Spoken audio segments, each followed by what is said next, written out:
Bismillahirrahmanirrahim. Assalamualaikum warahmatullahi wabarakatuh. Alhamdulillahilladzi asra bi'abdihi lailan minal masjidil haram ilal masjidil aqsa alladzi barakna haulahu linuriyahu min ayatina innahu huwas samiul basir. Asyhadu an la ilaha illallah wa asyhadu anna Muhammadar Rasulullah. Allahumma shalli wa sallim wa barik ala sayyidina wa habibina wa syafi'ina wa maulana Muhammadin wa ala alihi wa ashabihi ajma'in, amma ba'd. Subhanaka la ilma lana illa ma 'allamtana innaka antas samiul alim. Shadaqallahul azim. Hadirin kaum muslimin, Bapak Ibu jamaah salat subuh yang dimuliakan oleh Allah Subhanahu wa taala. Kembali kita bersyukur kepada Allah atas segala nikmat, karunia, taufik, hidayah dan inayah yang Allah Subhanahu wa taala berikan kepada kita. Wabil khusus nikmat iman, nikmat Islam, sehat walafiat, panjang umur. Insyaallah semuanya itu kita gunakan dalam rangka kita taat dan ibadah kepada Allah Subhanahu wa taala. Salawat dan salam senantiasa kita aturkan keharibaan junjungan kita baginda Nabi besar Muhammad sallallahu alaihi wa alihi wasallam, juga kepada keluarga, para sahabat, dan insyaallah kepada kita selaku umat yang insyaallah kita akan istiqomah menghidupkan sunnah-sunnahnya, termasuk pagi hari ini kita habis sholat subuh, kajian subuh ini menghidupkan sunnah. Karena dulu di zaman Rasulullah SAW rata-rata taklimnya itu kalau habis sholat ya. Jadi sahabat itu sangat merindukan setiap habis sholat itu nggak ada yang beranjak dari tempat sujudnya, dari masjid atau musolanya Nabi. Kenapa? Karena menunggu wejangan Rasul ya, ditunggu banget. Kemudian kita insya Allah juga istiqomah mensuri tauladani beliau, mengidolakan baginda Rasul ya, karena hanya Nabi Muhammad baginda Rasulullah SAW yang memang layak, wajib kita idolakan. Kalau mengidolakan yang lain nggak ada jaminan kita dapat syafaat. Tapi kalau mengidolakan Nabi kita Muhammad Rasulullah SAW ada jaminan kita dapat syafaat ya, makanya wajib kita. Hadirin Bapak Ibu sekalian yang dimuliakan oleh Allah Subhanahu wa taala, pagi hari ini kita akan melanjutkan materi bulan yang lalu ya, tentang ma'rifatullah. Ya, kita ini materi lanjutan tentang ma'rifatullah dalam perspektif Al-Qur'an. Nah, kita lanjutkan nih karena masih ingat Pak? Ya, masih ingat yang kemarin itu ada tiga hal dalam rangka ma'rifatullah itu agar kita bisa lebih mengenal Allah Subhanahu wa taala. Setidaknya di dalam Al-Qur'an itu ada tiga hal. Yang pertama dengan apa kemarin? Dengan asmanya ya, dengan asmanya. Ada berapa asma Allah? Ada 99 ya. Nanti Bapak dan Ibu sekalian usahakan kalau nggak hafal betul di luar kepala, minimal itu setiap kita nyebut tahu maknanya ya. Ar-Rahman itu apa, Ar-Rahim itu apa gitu, Al-Malik itu apa, Al-Qudus itu apa ya. Al-Mu'min Al-Muhaimin, Al-Aziz, Al-Jabbar, dan selanjutnya itu apa? Kenapa? Karena kalau enggak mengenal asmanya, kita enggak tahu ya ma'rifatullahnya kita itu, ya namanya ma'rifatullah itu kan mengenal. Ya harus tahu gitu ya. Harus tahu. Ya. Yang kedua dengan ayat-ayatnya. Ayat-ayat itu tanda-tanda kekuasaan Allah Subhanahu wa taala. Nah, itu kita mengenal dan itu gampang. Cara melihatnya itu ada di dalam Al-Qur'an.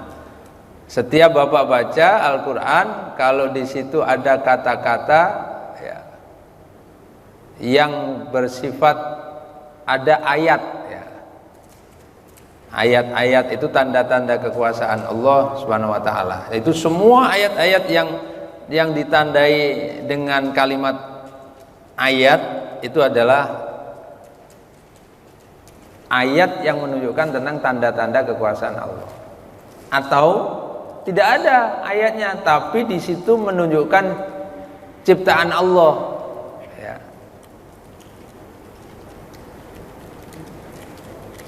Seperti alladzi khalaqas samawati wal ard. Nah, itu ya. Nah, itu khalaqas samawati wal ard itu menunjukkan tanda-tanda kekuasaan Allah. Nah, yang ketiga adalah dengan apa kemarin yang terakhir? Yang ketiga dengan sifatnya. Kemarin kita sempat sebut ada 20 sifat wajib Allah Subhanahu wa taala yang memang kita harus tahu. Ya. Masih ingat kalau kita pakai nada mungkin nyambung ya. Ya, kita coba untuk mengingat tentang sifat wajib Allah. Wujud qidam baqa mukhalafatul lil hawadisi qiyamuhu binafsihi wahdaniyat qudrat iradat ilmu hayat sama basar kalam qadiran muridan aliman hayan sami'an basiran mutakaliman. Nah, pagi hari ini kita akan fokus tentang pendalaman 20 sifat wajib Allah Subhanahu wa taala. Kita fokus di situ ya, Pak ya. 20 sifat wajib Allah.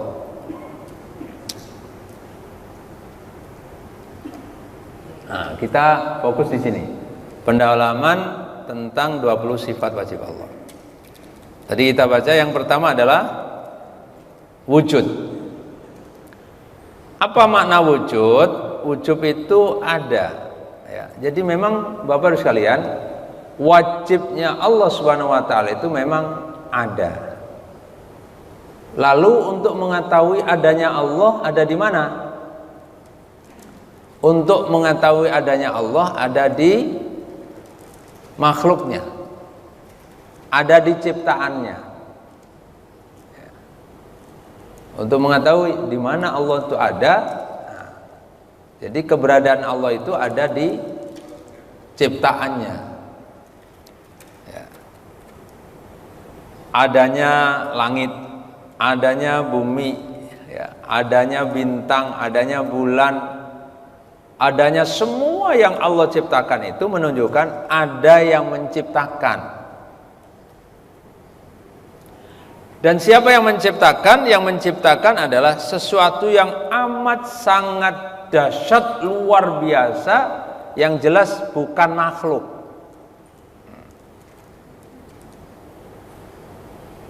Nah, di dalam Al-Quran Allah memperkenalkan dirinya bahwa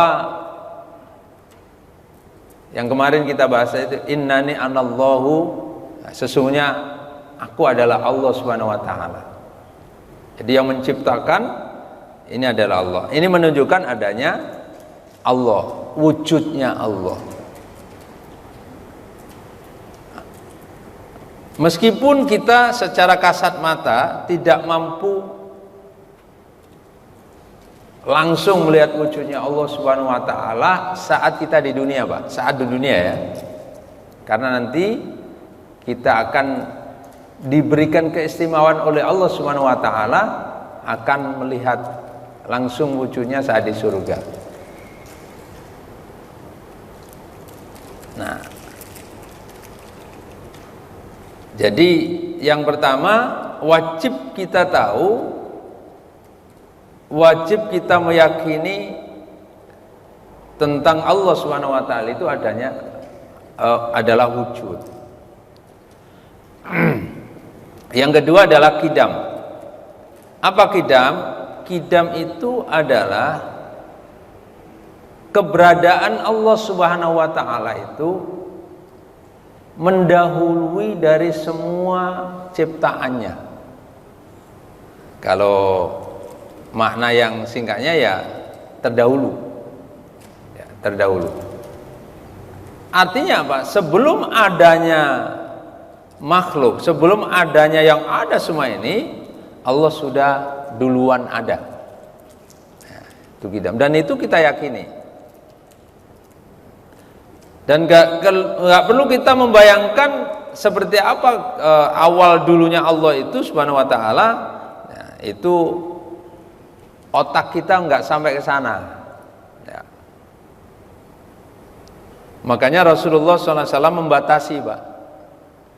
Ya, membatasi kepada umatnya untuk berpikir kepada makhluknya.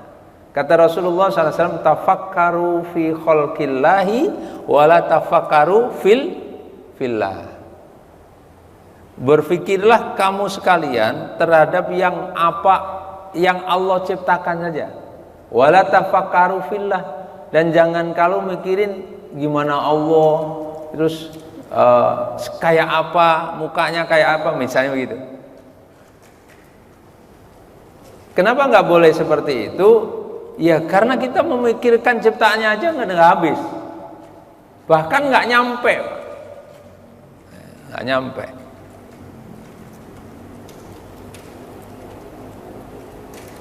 Makanya dulu ketika Nabiullah Musa alaihissalam, salah satu di antara nabi yang bisa berkalam dengan Allah adalah Nabi Musa ya, bisa berkalam, Pak.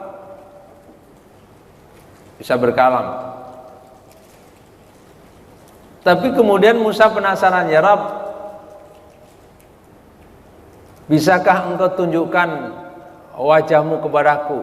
Jadi misalnya Pak, kita lagi dialog ya, dialog berkalam itu, kadang-kadang penasaran gimana ya, ada suara tapi nggak ada wujud ya, nyata langsung itu. Nabi Musa sempat mengusulkan, ya Rabb, bisakah engkau menunjukkan seperti apakah ya wajahmu seperti itu?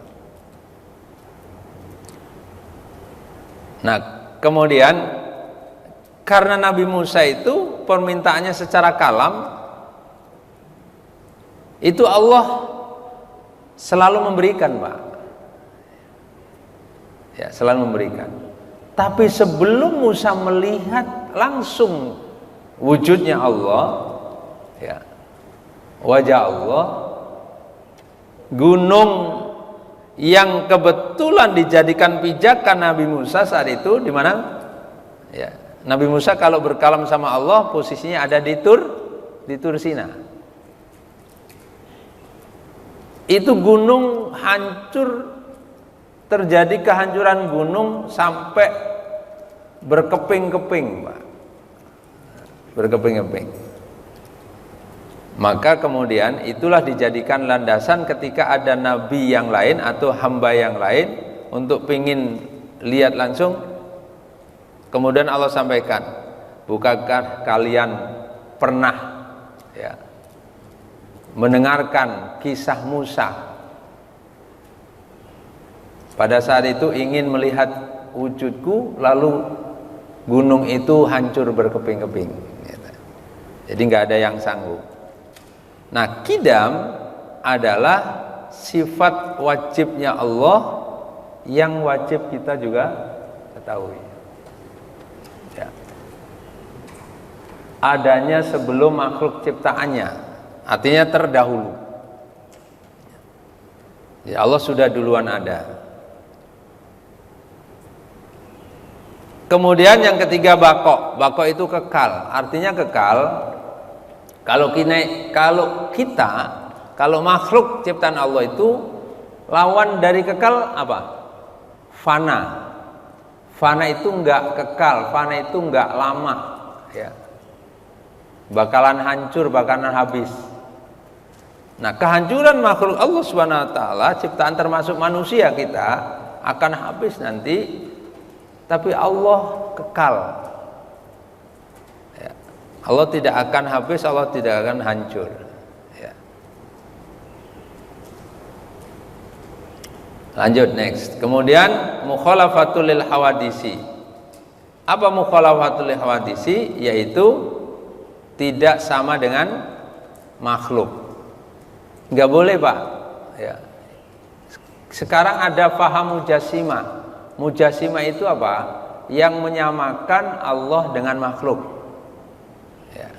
Misalnya Allah itu duduk di aras,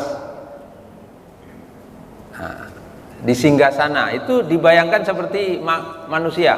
Oh, berarti nanti di sana ada tempat duduknya, ada kursinya, gitu ya. Terus duduk kayak begini ongkang-ongkang, gitu.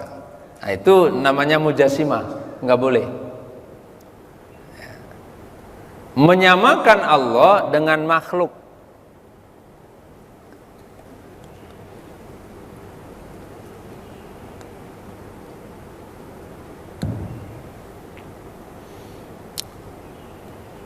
Itu adalah sifat yang wajib kita yakini, yang wajib kita ketahui. Jadi kita nggak boleh menyamakan Allah. Allah ya Allah dan Allah menunjukkan dirinya. Meskipun di dalam ayat Al-Quran menerangkan tentang bahwa Allah punya tangan misalnya, nggak boleh kita bayangkan seperti tangan kita gitu. Ahli tafsir menerangkan bahwa yang dimaksud dengan tangan Allah itu kekuasaan. Ya.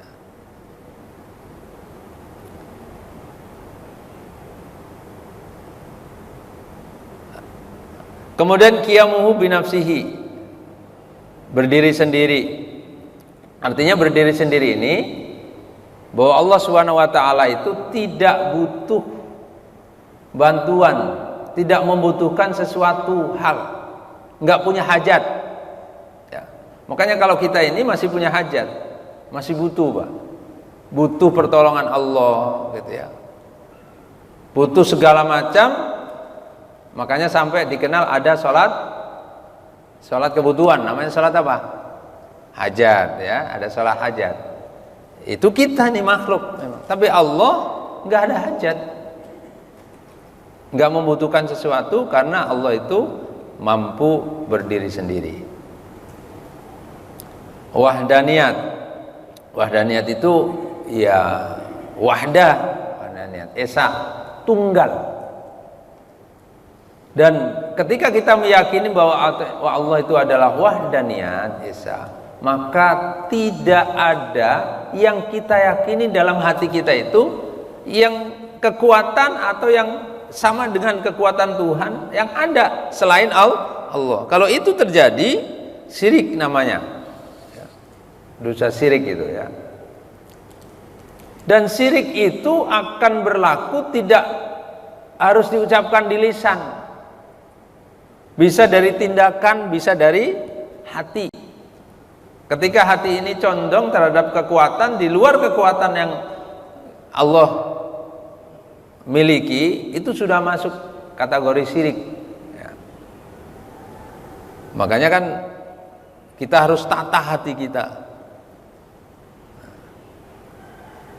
Oleh karena itu, ilmu ma'rifatullah ini adalah ilmu yang benar-benar membersihkan hati, ya. Yang terakhir adalah membersihkan ruh. Makanya Bapak Ibu sekalian, ada pola zikir yang bisa kita lakukan dalam rangka untuk mengingat Allah Subhanahu wa taala, mengenal Allah Subhanahu wa taala lebih dalam, itu lewat medianya zikir. Ya. Ya ayyuhalladzina amanu dzkurullaha dzikron katsiran, landasan dasarnya. Kenapa Allah Subhanahu wa taala perintahkan kita untuk selalu berzikir mengingat Allah Subhanahu wa taala? Ala bi dzikrillahi tatmainnul qulub, karena zikir itu akan menenangkan jiwa. Selama ini ya, kita tahu bentuk zikir itu seperti apa. Ya, zikir seperti yang kita menyebut hal-hal yang menjadikan daya ingatan kita tertuju kepada Allah. Subhanallah, subhanallah, subhanallah, subhanallah, alhamdulillah, alhamdulillah, alhamdulillah, alhamdulillah. Ya, Allahu Akbar, Allahu Akbar, Allahu Akbar, misalnya. Itu zikir. Kalimat-kalimat thayyibah yang menjadikan ketika kita sebut, kita itu otomatis ingat Allah, Pak. Itu adalah kalimat zikir. Nah, zikir yang selama ini kita lakukan itu baru zikir yang paling dasar. Namanya zikir paling dasar. Ya. Yaitu zikir bil lisan. Zikir dengan lisan. Sepanjang kita sudah hanya sebatas zikirnya bil lisan, ya mungkin ada orang, Pak, yang mengamalkan zikir rutin itu. Ya, saya itu udah punya amalan zikir pagi, siang, bahkan malam ada zikir ini. Ya, kayaknya kok hati ini masih sering gelisah, masanya. Sering gelisah, sering ini. Nah, tapi masih ada baiknya, Pak. Kenapa? Karena kita sudah melakukan zikir, sudah menjalankan perintah Allah. Ya, di dalam Al-Quran, ya ayyuhalladzina amanu dzkurullaha dzikran katsiran, itu perintahnya. Tapi kalau hanya sebatas zikir lisan, kita belum mengena, karena nanti ada tingkatan zikir itu sampai ada 4. Ya, tingkatan zikir itu ada 4. Pertama, kalau kita sudah terbiasa zikir kita dengan lisan, bil lisan, sudah merasa nggak berat, itu aja dulu. Kalau zikirnya nggak berat, ya kan ada orang yang mau punya amalan zikir itu berat, Pak. Contoh, jangankan punya zikir khusus, zikir yang satu paket dengan sholat aja, nggak semua orang itu bisa. Apa zikir yang satu paket dengan sholat? Ya, istighfar 3 kali, baca la ilaha illallah wahdahu la syarikalah 3 kali. Itu zikir yang minimal ada zikir paket dengan sholat, habis sholat. Kemudian baca Allahumma antas salam, ya kan, sampai selesai. Kemudian ayat kursi, ya. Kemudian baca surat Al-Ikhlas 3 kali, Al-Falaq terus An-Nas, ya. Itu zikir yang nyambung dengan sholat biasanya. Dan itu yang diajarkan Nabi, habis sholat minimal zikir itu. Terus ditambah lagi baca subhanallah, subhanallah, subhanallah 33, alhamdulillah 33, Allahu Akbar 33. Itu zikir standar, Pak. Itu nggak semua orang bisa melakukan itu, Pak. Kenapa? Berat. Ya. Habis salam suruh duduk sejenak untuk melakukan zikir yang standar itu aja, itu orang. Nah, kalau ada di antara Bapak dan sekalian yang sudah istiqomah dengan zikir lisannya dan merasa nggak berat, bahkan kalau meninggalkan itu kemudian kehilangan sesuatu, pertahankan, Pak, meskipun hanya bilisan. Karena itu adalah landasan dasar zikir kita untuk bisa lanjut ke zikir berikutnya. Ya. Jadi tingkatan dasar, nanti naik tingkatan yang kedua, zikir tingkatan yang kedua. Apa tingkatan yang kedua? Bil akal. Zikir bil akal. Zikir dengan akal. Artinya apa? Ketika Bapak Ibu sekalian sudah mengucapkan zikir bilisannya masuk, nih akal kita itu nyambung, Pak. Karena ada orang yang zikir bilisan, ini akalnya kemana-mana. Akalnya kemana-mana. Zikir. Tapi akalnya nggak nyatu, nggak connect dengan apa yang diucapkan. Maka nanti kalau sudah terbiasa kita zikirnya bil lisan, sudah nyaman, sudah enak, nggak beban, itu. Maka lanjutkan, Pak, zikir kita lanjutkan dengan bil akal, bil akal. Nah, gimana caranya supaya bil akal kita nyambung? Setiap ucapan zikir yang kita ucapkan, kita harus tahu maknanya. Harus tahu maknanya, jangan sekedar zikir lisan aja gitu, dangkal nanti. Kalau kita baca subhanallah, apa sih artinya subhanallah? Ya, maha suci Allah. Ya. Apa yang kita ucapkan? Allahu Akbar, Allah maha besar. Yang biasa kita ucapkan misalnya alhamdulillah apa? Itu syukur, segala puji bagi Allah. Semua zikir ya, kalau kita sudah yang kita ucapkan tahu maknanya, bahkan ya paham gitu ya. Nah, itu nanti nyambung. Akal kita itu langsung connect. Ya, connect. Nah, kalau kita sudah terbiasa zikir lisan ada, akal kita sudah otomatis ya berzikir kepada Allah Subhanahu wa taala, maka nanti tingkatan ketiga nyambung, Pak.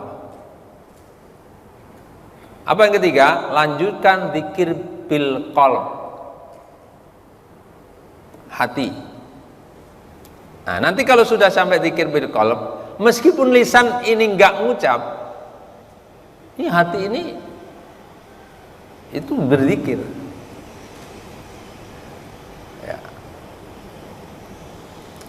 Makanya dulu Rasulullah SAW pernah menyampaikan, ada sebuah kisah begini. Nabi pada saat selesai sholat, Pak, selesai sholat, kemudian keluar dari masjid. Nah, ternyata pas keluar dari masjid, di pintu masjid itu ada iblis. Nah, ada iblis. Rasulullah lihat iblis karena Nabi itu dikasih keistimewaan bisa melihat iblis di pintu masuk masjid.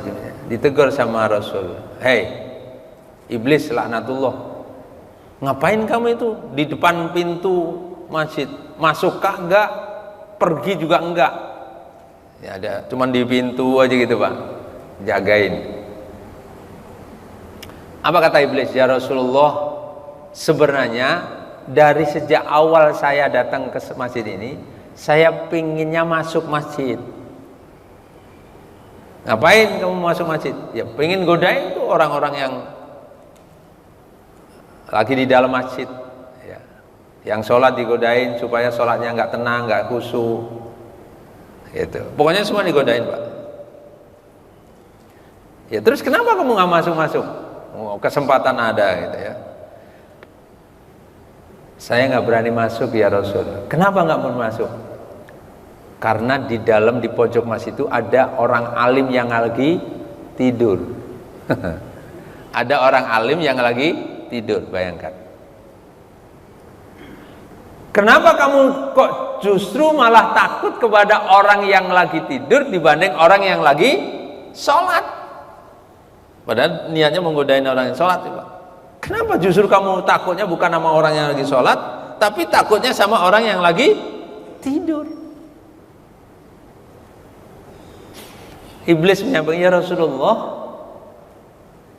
yang tidur itu orang alim, sementara yang sholat itu orang-orang jahil, orang bodoh. Sholatnya sekedar gerakan, sholatnya sekedar rutinitas saja gitu.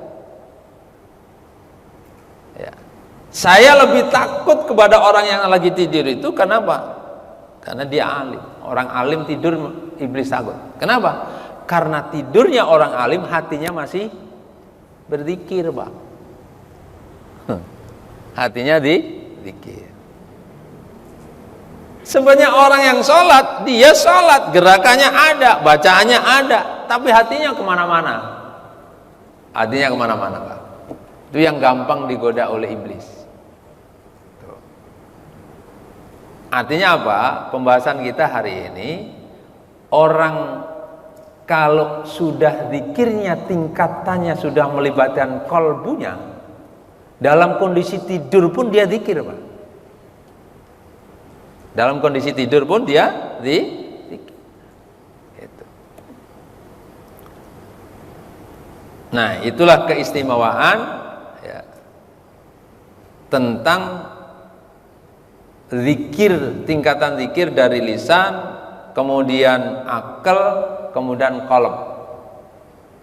Nah, nanti kalau sudah terbiasa qalbu kita ini berzikir kepada Allah, ya, sudah terjaga, Pak. Di situ kita mendapatkan yang namanya ketenangan dalam hidup itu ketika qalbu kita yang memang sudah terlibat. Makanya nanti ada yang sebutan qalbun salim. Itu yang hati yang selamat, itu yang seperti itu, Pak. Ya. Nah, nanti kalau sudah terbiasa qalbu kita ini berzikir kepada Allah, wah, tingkatan yang dahsyat itu, Pak. Birruh. Ya. Zikir yang melibatkan ruh. Zikir yang melibatkan ruh. Nah, orang-orang yang tingkatan amalannya orang-orang sufi itu, Pak, itu sudah biru. Kita kan orang awam nih, ya, orang awam belum bisa. Nah, ma'rifatullah tingkatan tertingginya kalau sudah melibatkan ruh. Ya. Kalau sudah melibatkan ruh. Makanya orang-orang yang sudah sampai tingkatannya melibatkan ruh, ma'rifatullahnya, rahasia-rahasia itu dibalik semua orang yang tidak tahu, orang ini tingkatan tahu. Ya.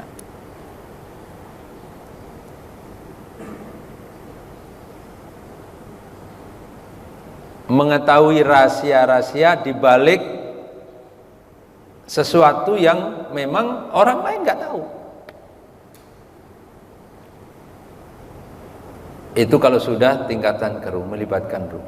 Ya. Oke, kita lanjut. Wahdaniyat. Jangan sampai ada yang kita yakinin ada sesuatu yang punya kelebihan khusus selain Allah, yang bisa nolong. Ada yang lain yang punya kekuatan, yang bisa menjamin rezeki kita gitu. Nah, itu kalau kita sudah meyakinin wahdaniyahnya itu, Masya Allah, luar biasa, ini penting. Nah, berikutnya adalah kudrat. Apa itu kudrat? Kudrat adalah maha menetapkan. Kalau kita sudah meyakini bahwa ketetapan itu hanya milik Allah, kita hanya sebatas perencana gitu ya.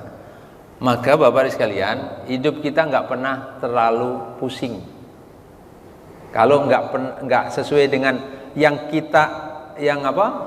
sesuatu yang kita rencanakan, nggak sesuai dengan harapan atau nggak sesuai dengan keinginan, kita nggak pernah pusing, Pak. Kenapa? Karena kita yakin bahwa kita bukan makhluk yang berhak untuk memberikan ketetapan. Karena ketetapan itu adalah hak prerogatifnya Allah. Kita cuma dikasih kesempatan oleh Allah, kasih wewenang oleh Allah untuk merencanakan saja. Ya. Rencana kita akan kita akan melakukan sesuatu dengan target sekian misalnya ya. Nah, untuk bisa mencapai target sekian, maka harus ada indikasi yang bisa kita lakukan tahapan demi tahapannya. Itu perencanaan, Pak.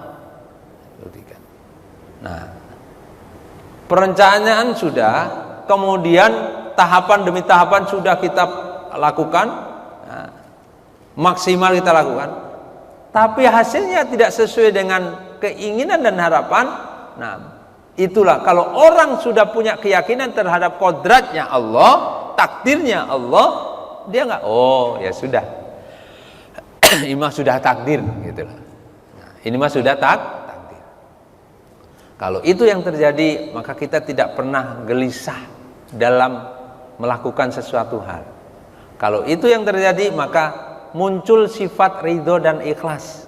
Kenapa orang nggak bisa ikhlas dan ridho, Pak? Ya karena kita memaksakan diri kita untuk bisa menetapkan sesuatu, padahal itu hak prerogatifnya Allah. Nggak boleh. Makanya kan Nabi mengajarkan setiap ucapan yang kita lakukan, ya, untuk merencanakan sesuatu yang belum terjadi harus diawali dengan insya Allah. Ya, insya Allah. Sampai urusan pembayaran utang, misalnya Bapak sekalian, kalau ada mengatakan, gimana nih, udah deket nih waktunya, tempo ini, bisa nggak besok ini dilunasin? Bisa. Wah, langsung itu, Pak, yakin bisa. Kenapa? Oh bisa, yakin bisa. Kenapa? Karena sudah ada kemarin yang SMS ke saya gitu ya, WA ke saya bahwa besok ada pencairan, misalnya gitu, ada pencairan. Yakin dia, ternyata besok meleset, Pak. Ya, kodrahnya Allah nggak masuk di situ. Nah, itu nggak boleh. Meskipun sudah ada indikasi bahwa besok itu ada, kita nggak boleh kemudian menetapkan insya Allah besok ya. Insya Allah. Ini ada orang-orang yang nggak pernah ngaji, Pak, nggak pernah ngaji. Ketika kita jawab insya Allah, itu yang benar dong. Insya Allah itu jangan buat main-main. Begitu, ada yang begitu. Makanya, Bapak sekalian, kalau yang kita punya ilmu, ya sering ngaji, orang yang hubungan dengan kita juga sama-sama ngaji, nyambung enak, Pak. Kalau kita insya Allah, dia pasti ya sudah percaya. Dan ilmu insya Allah itu harus kita lakukan. Tingkatannya apalah? Tingkatannya mendekati positif itu 90%. Tapi kalau sekiranya di bawah 50% kayaknya enggak, ya jangan. Contoh Bapak saja, besok libur ya? Iya. Ada waktu enggak? Ada.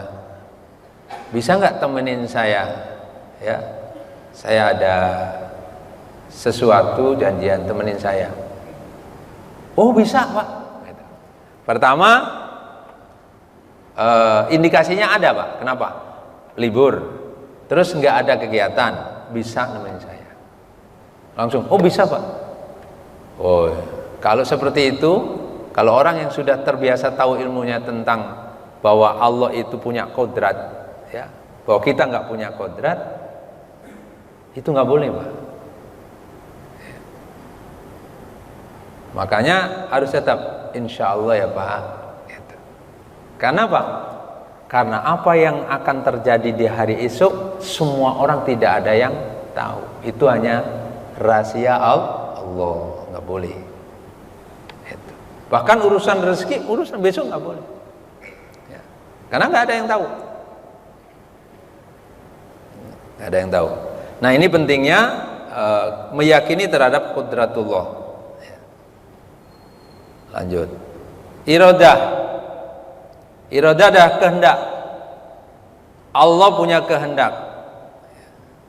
Kita punya keinginan, tapi Allah punya kehendak. Karena kehendak Allah itu nggak bisa diintervensi, Pak. Kalau Allah sudah punya kehendak, ya sudah, nggak bisa diintervensi.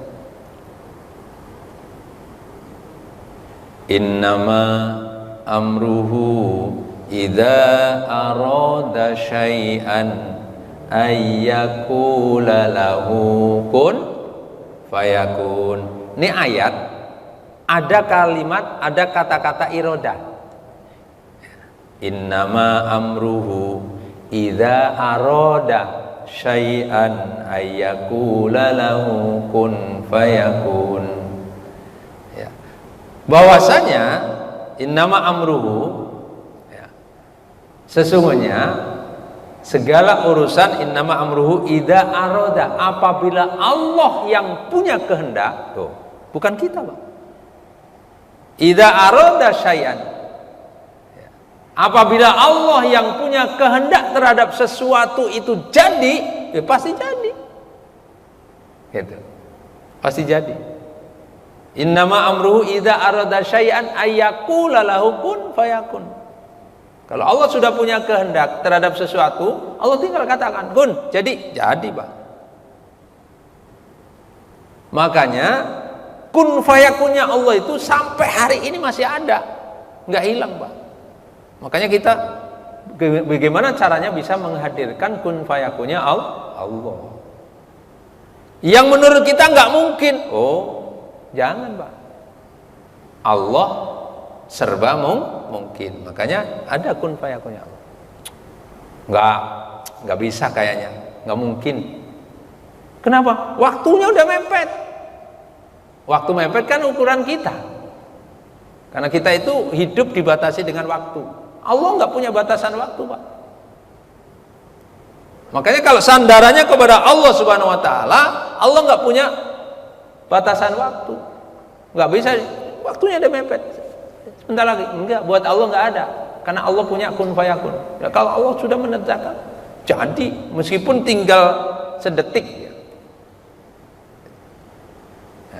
Nah, ini penting. Makanya masih besok, itu masih panjang, Pak. Kita punya urusan nih. Waduh, gimana ini? Tinggal besok. Besok itu 24 jam. Masih ada waktu. Saya dulu, anak pertama saya, Pak, itu masih SMP. Anak pertama saya masih SMP. Kebetulan SMP-nya dia mondok di Darul Quran, Ustadz Yusuf Mansur. Dia baru mondok 1 tahun di situ. Nah, kemudian banyak hal yang mungkin menjelang ujian segala macamnya. Terus saya waktu masih punya urusan yang berat, bisnis saya banyak yang gagal. Kemudian saya punya rumah di Taman Royal itu sudah hampir disita oleh bank waktu itu. Nggak ada peluang, nggak ada kesempatan lagi. Nah, saya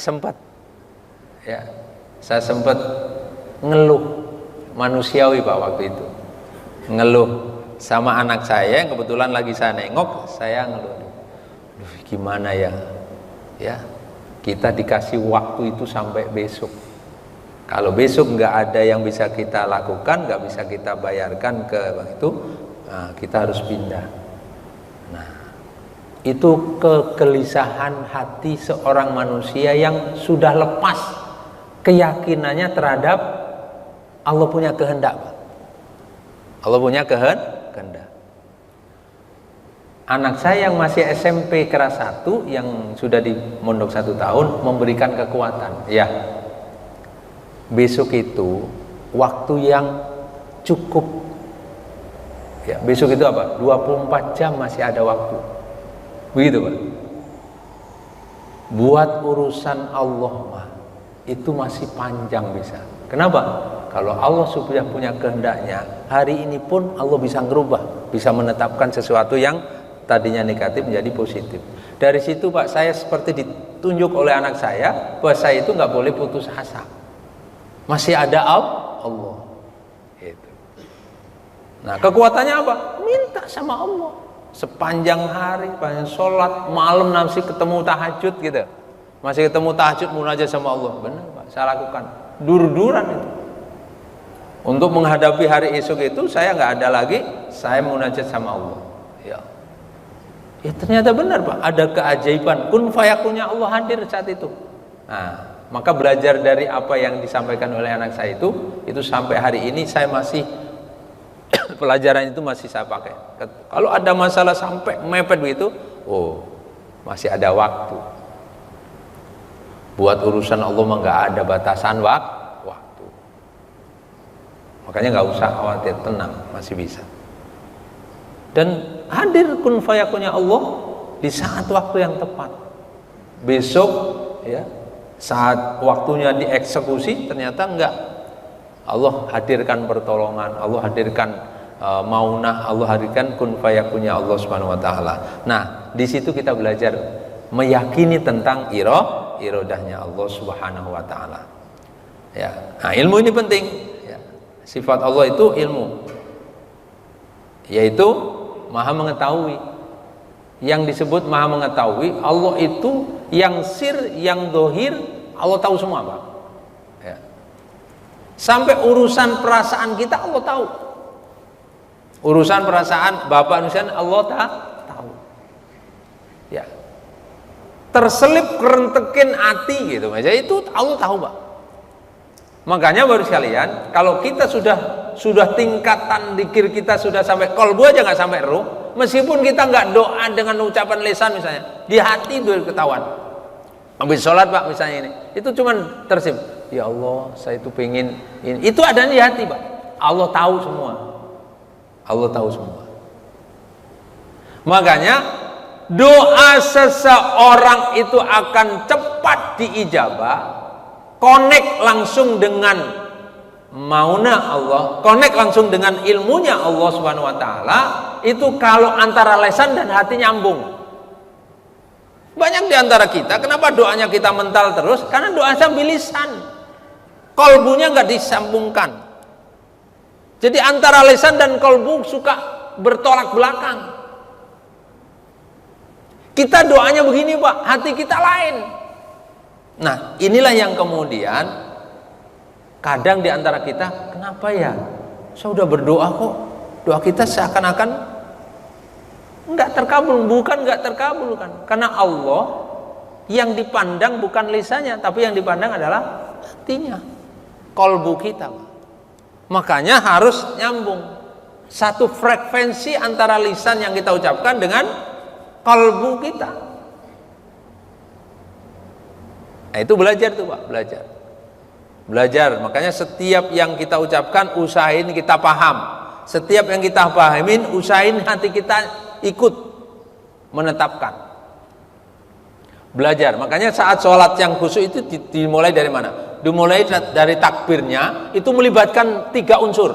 Saat Bapak dan Ibu sekalian sholat yang takbirnya melibatkan 3 unsur, Bapak dan sekalian sudah mengawali kekhusyuan sholat. Unsur pertama lisan, mengucapkan Allahu Akbar. Ya. Bapak yakin Allahu Akbar itu Allah Maha Besar. Kalau Allah Maha Besar, pemahaman kita yang lain kecil. Urusan dunia kecil, urusan ini kecil, semuanya kita yakin ini besar. Kemudian di hati kita ini connect, nyambung, menetapkan bahwa Allah memang besar. Kita itu. Nah, unsur ketiga apa? Gerakan tubuh itu mendukung 2 unsur tadi, 2 unsur lisan dan kolbu dukung.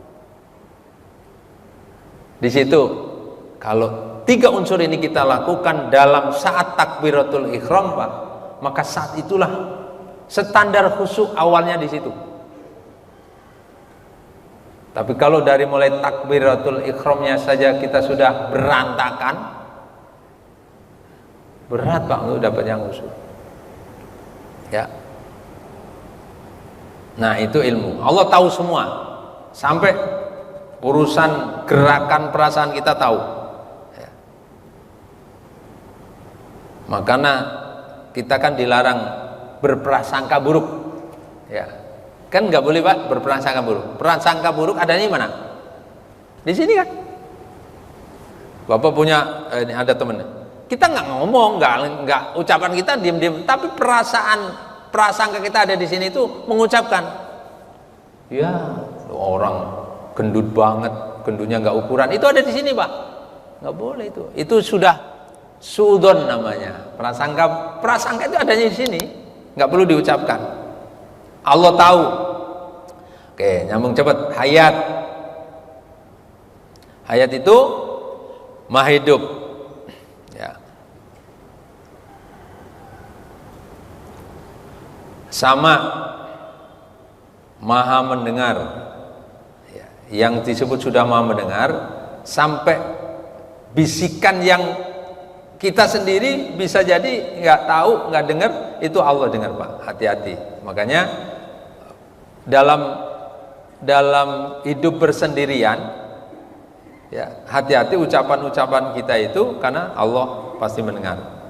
Basor, maha melihat di mana saja, ya, Allah melihat kita. Itu yang disebut nanti di akhir hayat, Bapak sekalian, di akhir hayat Allah akan tampakkan seluruh kegiatan kita dari sejak akil balik sampai ayat kita, itu baik yang buruk mau yang baik itu di setel lagi, Pak. Ada rekaman. Kenapa? Ya karena Allah basor, Allah itu malah melihat. Orang lain nggak melihat, tapi Allah maha melihat. Kalau kita meyakini ini, kita hati-hati, Pak. Kita nggak mau melakukan sesuatu tanpa misalnya, oh nggak ada yang lihat ini kan, gitu ya. Tapi Allah maha melihat. Ya kalam, ya, Allah maha berkata. Artinya kalam ini, ya Allah punya sifat kalam yang memang selalu berkalam. Salah satu di antara kalam Allah adalah Al-Quran. Qadiron, ya, maha menetapkan, yang tadi sudah. Muridan, maha berkendak. Oke, tadi sudah kita ajarkan. Aliman, maha mengetahui. Terusin hayyan, maha hidup. Ya, sami'an, maha mendengar. Basiron, maha melihat. Ya, oke. Terus mutakaliman, maha berkata-kata. Nah, Bapak sekalian, 20 sifat wajibnya Allah ini, kalau kita ingin mengenal lebih dalam tentang Allah, kita harus pahamin itu, Pak, 20. Ya, nanti di rumah, di otak-atik, dari mulai wujud, kidam, bako, mukhalat, direnungkan dalam hati. Itu memang menata hati kita menjadi ma'rifatullah. Ini baru dasar, ya. Dasar 3 asma Allah kita pahami. Kemudian kita tahu tanda-tanda kekuasaan Allah lewat semua makhluk dan ciptaannya. Kemudian kita belajar memahami tentang 20 sifat wajib Allah. Yang kedua, terakhir, apa sih keuntungan ma'rifatullah? Ada beberapa keuntungan. Yang pertama, Pak, ya, meningkatkan kadar kualitas iman dan takwa kita. Semakin dalam pemahaman kita terhadap ma'rifatullah, semakin tebal dan kuat iman takwa kita. Ya. Yang kedua, hidup lebih tenang dan terarah. Orang kalau sudah ma'rifatullahnya udah benar, hidupnya lebih tenang dan terarah, Pak. Terarah. Kenapa? Ya karena dia selalu dalam bimbingan Allah Subhanahu wa ta'ala. Kemudian punya tujuan hidup yang jelas. Banyak loh orang-orang yang hidup di dunia ini yang nggak punya tujuan hidupnya. Dia nggak ngerti sebenarnya kita itu mau kemana, kita mau ngapain. Itu banyak, Pak. Orang yang nggak punya tujuan hidupnya nggak jelas, itu gampang putus asa. Kena sedikit masalah itu, dia udah ketakutan. Ya. Makanya di luar sana itu negara-negara di mana yang tidak meyakini adanya Tuhan, itu banyak kejadian yang putus asa, bunuh diri, segala macam. Kenapa? Ya karena dia nggak punya tujuan hidup yang jelas, karena dia mau teman. Sementara kalau kita masih meyakini kalau dunia kita aja nggak baik-baik saja, masih ada harapan kehidupan kita berikutnya, ya kan? Akhirat itu. Nah, orang yang sudah ma'rifatullah punya tujuan hidup yang jelas. Sebenarnya tujuan hidup kita itu mau apa, mau kemana, sehingga yang kita lakukan berdasarkan tujuan hidup kita. Itu. Berani melawan hawa nafsu. Ya. Orang kalau sudah ma'rifatullah kuat, Pak. Melawan hawa nafsunya kuat.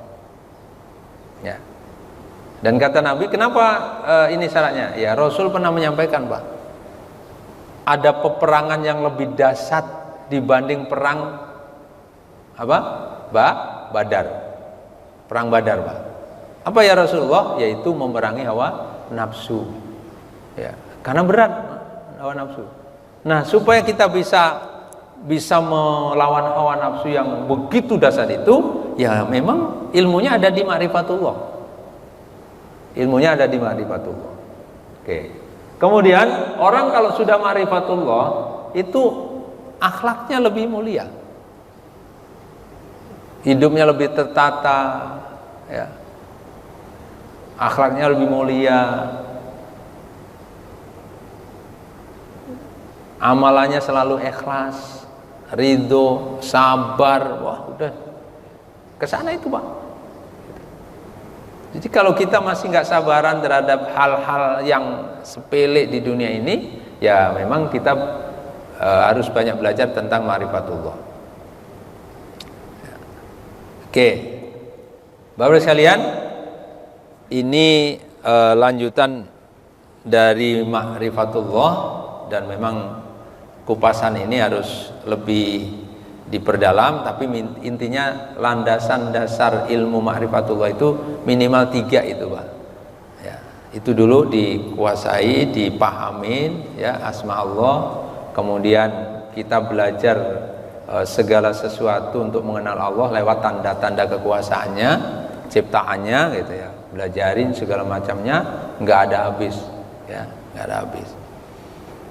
Kemudian berikutnya adalah tentang sifat-sifat Allah Subhanahu wa taala. Insyaallah nanti kita akan mendapatkan hikmah di balik semua tadi, seperti itu. Yang terakhir baru sekalian, Nabi itu dari sejak bulan Rajab itu mengajarkan doa begini, Pak. Apa doanya? Doanya Allahumma barik lana fi Rajaban wa Sya'bana wa ballighna Ramadan. Kenapa Nabi mengajarkan? Bahkan Nabi itu doa itu sepanjang hari doanya. Allahumma barik lana fi Rajaban wa Sya'bana wa ballighna Ramadan. Nah, ya Allah berkailah kami di bulan Rajab. Ini sudah tanggal 27 ya, tinggal 3 hari lagi habis Rajab. Setelah itu Rasul juga berdoa, ya Allah berkailah kami di bulan Sya'ban. Habis Rajab nanti ketemu Sya'ban, ya. 3 hari. Masih ada 3 hari, baru sekalian manfaatkan, karena ini bulan pembersihan. Bulan pembersihan, banyakin tobat, istighfar, tobat, istighfar, tobat, istighfar.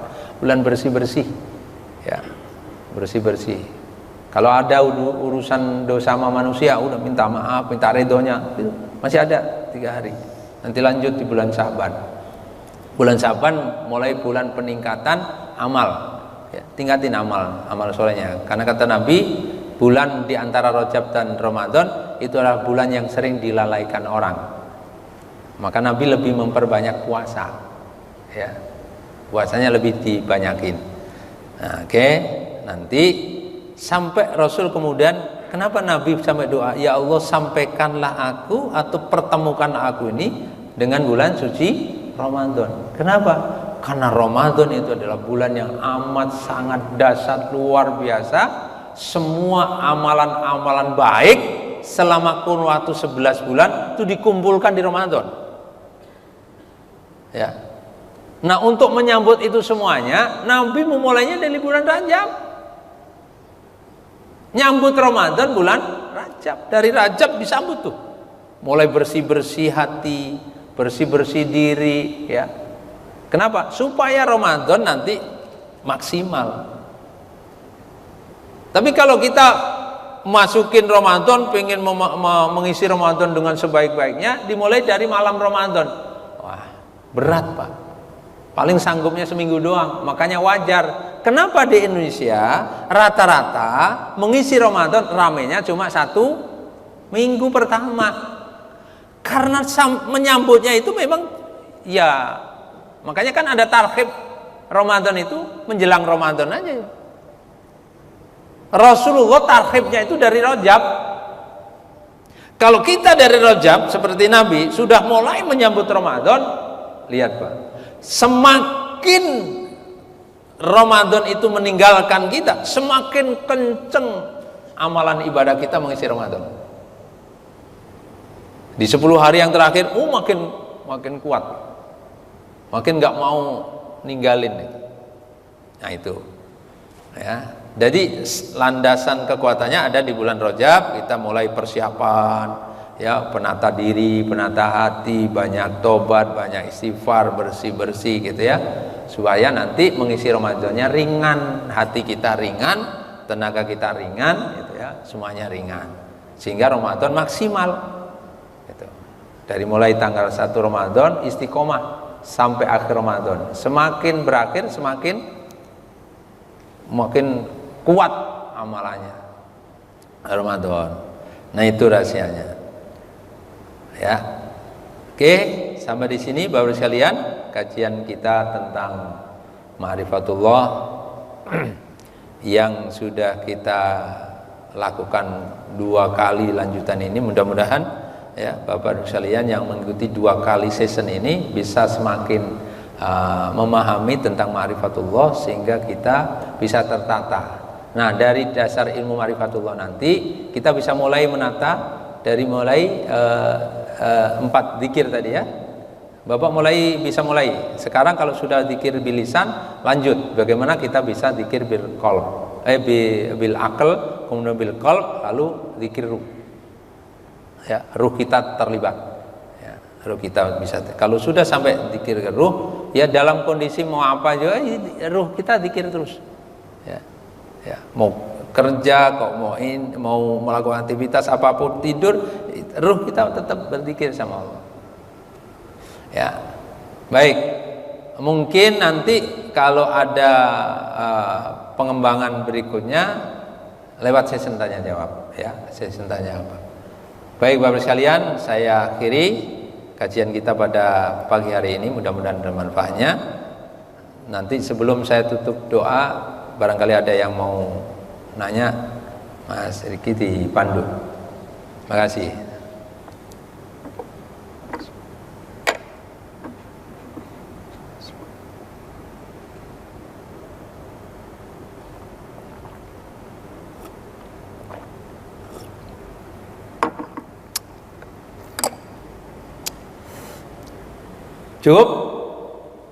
Cukup ya, nggak ada yang itu, karena ini sudah tinggal pendalaman yang kemarin. Baik Bapak sekalian, mari kita sama-sama agar ilmu yang kita pelajari menjadi ilmu manfaat buat kita, buat keluarga kita, buat orang-orang yang ada di sekitar kita. Mari kita sama-sama mengharap rahmat dan barokah dari Allah Subhanahu wa taala. Kita berdoa, memohon, munajat kepada Allah Subhanahu wa taala. Astagfirullahaladzim wa fa'ana ya kirim. Innallaha ghafurur rahim. A'udzubillahi minasyaitonir rajim. Bismillahirrahmanirrahim. Allahumma shalli wa sallim wa barik ala sayyidina Muhammad wa ala ali sayyidina Muhammad walhamdulillahirabbil alamin. Hamdan syakirin, hamdan na'imin, hamdan ni'amahu wa yukafa mazida. Ya Allah ya Rabbana lakal hamdu wa lakal syukru kama yanbaghi li jalalikal karim wa 'azimi sultanik. Allahumma rabbana ighfir lana wa liwalidina warhamhum kama rabbayana shighara wal jami'il muslimina wal muslimat wal mu'minina wal mu'minat al ahya'i minhum wal amwat. Allahumma rizqna rizqan halalan tayyiban wasi'an mubarakan wa ilman nafi'an birahmatika ya arhamar rahimin. Allahumma barik lana fi Rajab wa Sya'ban wa ballighna Ramadan birahmatika ya arhamar rahimin. Rabbana atina fid dunya hasanah wa fil akhirati hasanah wa qina adzabannar. Walhamdulillahirabbil alamin. Subhanakallahumma bihamdika asyhadu an la ilaha illa anta astaghfiruka wa atubu ilaik. Terima kasih. Assalamualaikum warahmatullahi wabarakatuh.